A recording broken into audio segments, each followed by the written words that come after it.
Doctor Sandeep, अभी जो जिस तरीके के हालात बन रहे हैं अडानी जी को लेकर के, भाई मोदी ने ये तो कह दिया कि मेरा व्यक्तिगत नुकसान होगा, व्यक्तिगत कीमत मुझे चुकानी पड़ेगी और मैं उस कीमत को चुकाने के लिए तैयार हूँ। प्रफुल्ल सर ने कही दिया कि भाई उनका व्यक्तिगत क्या है। झोला लेकर के चले जाने की बात मोदी जी ने सार्वजनिक तौर पे कही थी। हालांकि अमित शाह कहीं आएंगे किसी दिन, वो कह देंगे वो तो सब जुमलेबाजी है, वो अलग बात हो सकती है। लेकिन फिलहाल तो अभी जब तक इस बात को भी जुमला नहीं कहा जा रहा है, स्पेशली कोट करके, तब तक देश भरोसा करे कि मोदी जी जब भी जाएंगे झोला लेकर के ही जाएंगे। जहां भी जाएंगे, वो चाहे हिमालय जाएं या दुनिया के किसी देश में जाए या साइप्रस चले जाएं, उनके दोस्त हैं वहां पर भी एक बताया जाता है, तो वहां चले जाएं। समझना ये है कि क्या अब ये जो अखिल सर कह रहे थे उस एक तरफा प्यार में ब्रेकअप होगा या पहले प्यार की कुर्बानी देंगे मोदी जी? देखिए, सब कुछ दे सकते हैं, कुर्बानी उर्बानी नहीं देने वाले हैं वो। कुर्बानी उनके बस का नहीं है और प्यार करना भी उनके बस का नहीं है, इसलिए वो गलत मेटाफर हो गया। क्योंकि प्यार तो मजबूत आदमी कर सकता है, कमजोर आदमी प्यार नहीं कर सकता। वो घृणा कर सकता है और उन्होंने शुरू से ही दिखाया है कि उनकी पूरी जो सोचने की क्षमता है इसी बंटवारे मारकाट और पीछे से वार करने वाली रही है। तो कुछ होने वाला नहीं है इसमें, वो एक्सपोज होंगे और सत्ता से बाहर होंगे। क्योंकि ट्रम्प एक बहुत ही ऑडासियस, हिंदी में कहें तो ढीठ आदमी, और वो मानने वाला नहीं है, उसके पैरों पे इनको गिरना होगा। क्योंकि चीन जो है वो इनकी मदद नहीं करने वाला है। क्या चीन भारत की मदद करेगा, ये एक ऐसा सवाल है जिसका जवाब मुझे तो व्यक्तिगत तौर पर ना दिखता है। क्योंकि चीन के बहुत सारे चीन का जो भारत से व्यापार है वो बहुत बड़ा डेफिसिट है। और चीन जानता है कि भारत निर्भर है, कच्चा माल और मेडिसिन का बना नहीं सकता, बहुत सारी चीजें बना ही नहीं सकता। तो चीन ना भारत का डब्ल्यूटीओ में समर्थन करेगा।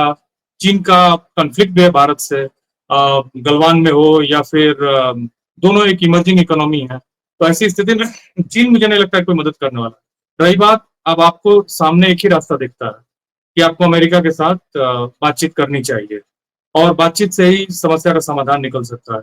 अगर आप अकड़ दिखाएंगे तो भारत का नुकसान होगा, खास करके भारत के गरीब लोगों का। क्योंकि देखिए, सीधा सीधा मामला है ये राम प्रकाश जी, कोई बहुत बड़ा मुश्किल काम नहीं, कोई रॉकेट साइंस नहीं है ये। भारत बहुत सारी चीजें एक्सपोर्ट करता है अमेरिका को, और जब टैरिफ बढ़ जाएगा तो महंगी हो जाएंगी चीजें और अमेरिका के लोग खरीदेंगे नहीं। जो लोग भारत के, जैसे मैं व्यक्तिगत तौर पे बताता हूँ आपको, मैं सूरत गया। सूरत में जेम्स और ज्वेलरी का जो हाल है व्यापार का, वहां कई हीरा व्यापारी मुझसे मिले। इसलिए नहीं मिले कि मैं हीरा का जानकार हूं, या वो संयोग से मुझे मिले।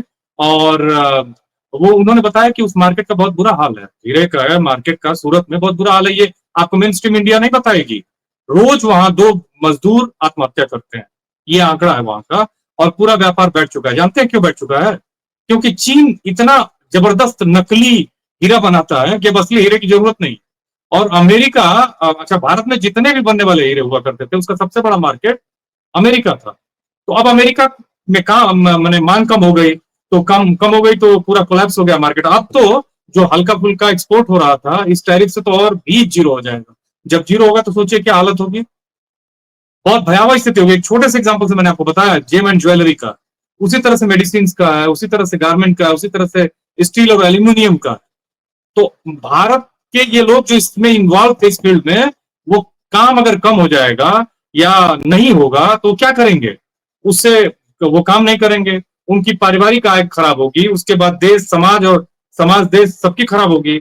जो हमारी जीडीपी है, जिसे हम ग्रास डोमेस्टिक प्रोडक्ट कहते हैं, वो कम हो जाएगी। जो हमारी ग्रोथ रेट है वो स्लो हो जाएगी। सब कुछ जैसे होता है ना कि आपको एक फोड़ा हुआ और धीरे धीरे अल्सर हो गया शरीर में, फिर वो आपको हर जगह से प्रभावित करता है। अगर ज्यादा इन्फेक्शन हुआ तो मौत भी हो सकती है। तो ये छोटा सा इन्फेक्शन है अभी, और इस इन्फेक्शन को अपने जो सलाहकार हैं, जो जानने वाले लोग हैं, क्षमा करिएगा, जो इसके जानकार लोग हैं, उनसे बातचीत करके, अमेरिका से बातचीत करनी चाहिए, इसका सोल्यूशन निकालना चाहिए। देखिए, अभी ट्रंप जो है वो सफलता के घोड़े पर सवार है और वो जानता है कि उसकी पॉलिसी ही है अमेरिका फर्स्ट।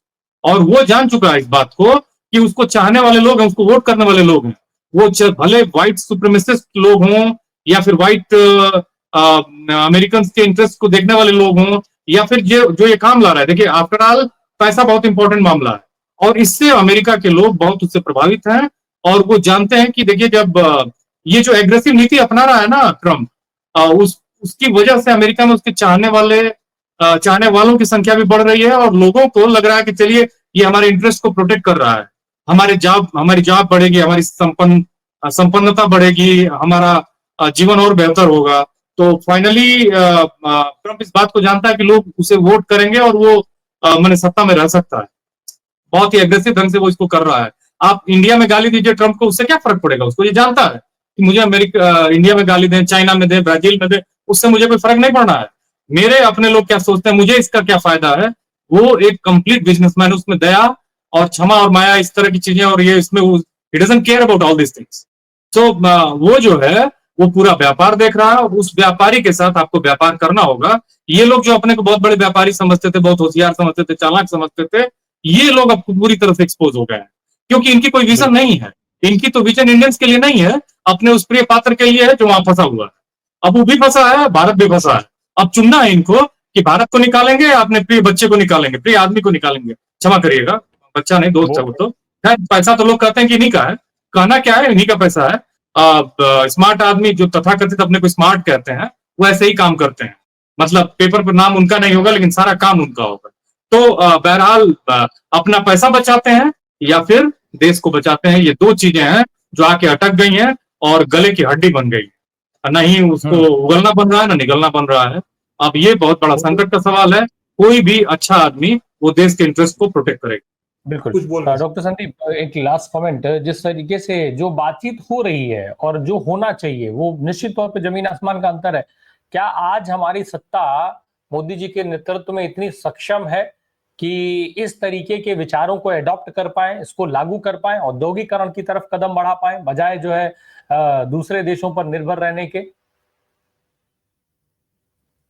देखिए राम प्रकाश जी, ये वैसे ही है जैसे साल भर के कोर्स में हाई स्कूल का यूपी बोर्ड का एग्जाम हो या किसी बोर्ड का एग्जाम हो, और साल भर गार्जियन भी नॉन सीरियस रहा हो और बच्चा भी घूमता रहा हो। एग्जाम सर पे आ गया हो, बच्चे के लिए गार्जियन जो है घूम घूम के संपुष्टि खरीद के उसको पिला रहे हैं ताकि वो सिलेबस को याद करे, और कोशिश कर रहे हैं कि जल्दी से जल्दी वो तैयार हो जाए एग्जाम के लिए। ये सब नहीं होता।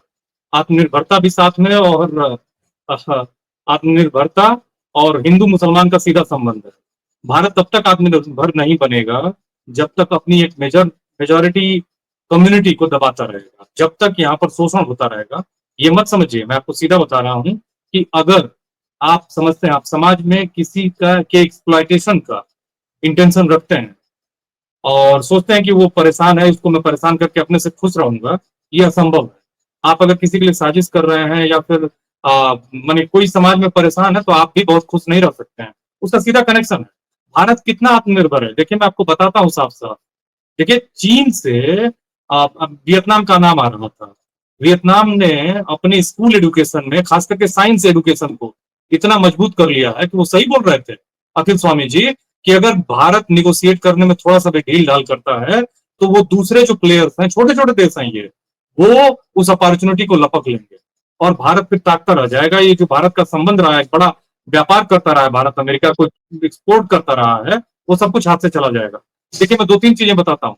ये जो ग्लोबलाइजेशन का मामला था, ये इसमें हमेशा देखिए ग्लोबलाइजेशन या व्यापार में हमेशा जो बड़ा देश है या मजबूत देश है वो फायदे में रहता है। गरीब देशों को भी फायदे हुए लेकिन कम हुए। तो हमको अपने को आत्मनिर्भर बनाना था, हमने क्या किया, मारपीट की। रोज यहाँ हिंदू मुसलमान चल रहा है, रोज दलित को घोड़ी पर नहीं बैठने देते हैं। ओबीसी अभी कह रहा है कि जातिगत जनगणना कराइए। मैंने अभी आप समझ रहे हैं इतनी भयावह स्थिति है। अच्छा भाई, किसी का अधिकार देने से आपके अधिकार थोड़े खत्म हो जाते हैं, लेकिन आज तक हम 75 साल में ये सामान्य सी बात नहीं समझ पाए। ऐसा समाज हमने बनाया कि हम ये नहीं समझ पाए हैं कि राम प्रकाश के को अधिकार मिलने से संदीप का अधिकार नहीं चला जाएगा, या सैनी साहब बेहतर जीवन जिएंगे तो उससे संदीप का जीवन स्तर जो है वो कम हो जाएगा। भयावह देश है ये, और इस देश को बनाने में बहुत रोज रोज जहर डाला गया है। इस 10 सालों में तो केवल जहर की राजनीति हो रही है। तो ऐसी स्थिति में भारत लगातार डाला जा रहा है। और आप ये सोचिए कि भारत कैसे आत्मनिर्भर बनेगा। ये जो स्किल इंडिया था एक बोगस और एक फ्रॉड है। तो आप जब अपने को मजबूत एडुकेशन में नहीं करेंगे, स्किल्स में नहीं करेंगे, मैं आपको दो एग्जांपल देता हूँ। देखिए भारत और चीन जो था ना 90 के आसपास, दोनों की पर कैपिटा इनकम एक साथ थी। आज चीन जो है 20 ट्रिलियन की इकोनॉमी है, इंडिया जो है 4 ट्रिलियन की इकोनॉमी है, हमसे वो 5 गुना ज्यादा। जापान और भारत एक समय में 85 तक एडुकेशन के मामले में एक जैसे थे। जापान की अभी आबादी 12 करोड़ है। जापान ने अपने मजदूर को, हर मजदूर को स्किल बनाया और एडुकेशन प्राइमरी एजुकेशन वहां कंपलसरी कर दी, सभी एडुकेट हो गए और वो 14 साल तक अपने लेबरर्स को पढ़ाते हैं। इंडिया में 8 साल तक आप स्किल देते हो, पढ़ाई लिखाई का है जो भी है। अब हमारे लेबर जो है वो हर मामले में पीछे जाते चले गए।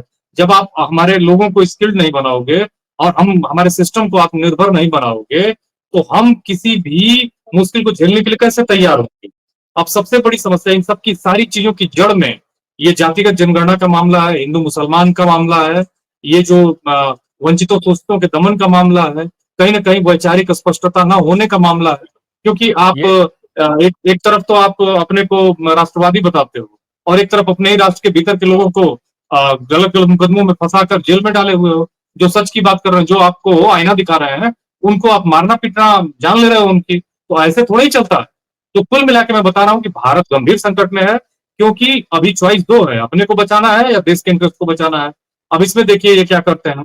दूसरी बात क्या है कि लगातार हमारी कोविड के बाद से जो इकोनॉमी है वो लगातार डिटेरियोरेट हुई है और आगे और डिटेरियोरेट होगी, क्योंकि हमारा विजन जो है वो क्लियर नहीं है। हमारे पास आंकड़े साफ साफ नहीं है राम प्रकाश जी, हमने जनगणना नहीं की है, जातिगत जनगणना तो भूल जाइए। तो ये सब चीजें जब हमारे यहाँ कोई भी चीज क्लियर कट नहीं है, साफ साफ नहीं है, तो हम कैसे अपनी इकोनॉमी में मुझे अपनी कमियां मालूम होंगी तभी मैं अपने अच्छाइयों पर काम करूंगा ना, कमियों पर काम करूंगा। मैं जानूंगा कि कमियों को मुझे इंप्रूव करना है। हम कमियों को दरी के नीचे छिपा देंगे और सोचेंगे कि सब कुछ बढ़िया बढ़िया है। ऐसा तो एक आत्ममुक्त आदमी ही कर सकता है। और पूरे देश को आत्ममुक्त बनाकर और सोचना कि देश तरक्की करेगा, विश्व गुरु बनेगा और पूरी दुनिया पर हम राज करेंगे, ये एक केवल और केवल एक भ्रम है जो अपने को माने एक तरह के मूर्ख लोक में अपने को ले जाने की तरह है। तो ये मूर्ख लोक जो है इससे कोई पॉजिटिव रिजल्ट नहीं आने वाला मुझे दिखता है। पॉजिटिव रिजल्ट के लिए आपको बात करनी होगी, काम करना होगा, ईमानदारी से डेटा कलेक्ट करना होगा और उन डेटा पर, उन कमियों पर काम करना होगा, तब जाके भारत बेहतर और एक मजबूत राष्ट्र बनेगा।